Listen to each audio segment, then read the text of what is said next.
అందరికీ నమస్కారం. ఈరోజు మేషరాశి వారికి జరగబోయే శుభాలు మరియు అశుభాలు ఏ విధంగా ఉన్నాయో తెలుసుకోబోయే ముందు ఒక చిన్న రిక్వెస్ట్. ఈ వీడియోని ఇంకా లైక్ చేయకపోతే వెంటనే లైక్ చేయండి. ఛానల్ ని సబ్స్క్రైబ్ చేయకపోతే వెంటనే సబ్స్క్రైబ్ బటన్ క్లిక్ చేసి పక్కనే ఉన్న బెల్ ఐకాన్ని యాక్టివ్ చేసుకోండి. వీడియోని చివరి వరకు చూడండి. కుటుంబంలో సంతోషకరమైన వాతావరణం ఉంటుంది. మీ ఇంట్లో కుటుంబ సభ్యులతో కలిసి కొన్ని ప్రత్యేక కార్యక్రమాలు నిర్వహిస్తారు. ఇది కుటుంబ బంధాలను బలపరుస్తుంది. ఆఫీసులో సహోద్యోగులతో సంయమనం మెరుగ్గా ఉంటుంది. ఈరోజు ఆర్థిక సలహా గురించి మీ తల్లిదండ్రులతో మాట్లాడండి. మీ కష్టానికి పూర్తి ప్రయోజనం పొందుతారు. ఈరోజు మీ అత్తమామల కుటుంబ సభ్యుల నుండి మీకు కొంత డబ్బు అందే అవకాశాలు ఉన్నాయి. మీరు మీ వ్యాపారం మరియు ఉద్యోగంలో జాగ్రత్తగా పనిచేయాలి. ఎవరికి ఎటువంటి వాగ్దానాలు చేయొద్దు. మీరు మీ ఆనందం గురించి కూడా ఆలోచించాలి. అదృష్టం పరంగా ఈరోజు మీకు మంచి రోజుగా ఉంది. స్త్రీలకు సమయం అనుకూలంగా ఉంది.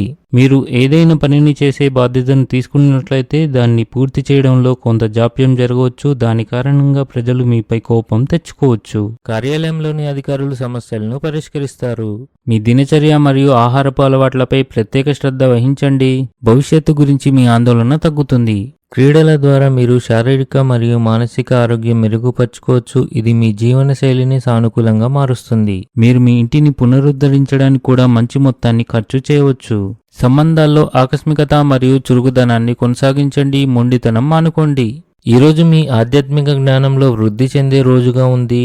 మీ కార్యాలయంలో కీలక భద్రతా చర్యలు తీసుకోవడం మీతో పాటు మీ సహచరుల భద్రతను కూడా పెంచుతుంది. ఇది సానుకూలతను పెంచగలదు. మీరు మీ ఆహారపు అలవాట్లపై ప్రత్యేక శ్రద్ధ వహించాలి, లేకపోతే మీ ఆరోగ్యం క్షీణించవచ్చు. ఆర్థికంగా నష్టపోయే అవకాశాలు కనిపిస్తున్నాయి, కావున మీరు చాలా జాగ్రత్తగా ఉండాలి. ప్రేమ సంబంధాల్లో అపార్థాలు తలెత్తవచ్చు.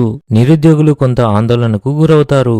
ఈరోజు అదృష్ట సంఖ్య వచ్చేసి 1. ఈరోజు అదృష్ట రంగు వచ్చేసి నలుపు రంగు. ఈ విధంగా ప్రతిరోజు మీ రాశి ఫలాలను తెలుసుకోవాలంటే ఈ వీడియోని లైక్ చేసి మీ మిత్రులందరికీ షేర్ చేయండి. ఛానల్ని తప్పకుండా సబ్స్క్రైబ్ చేయండి.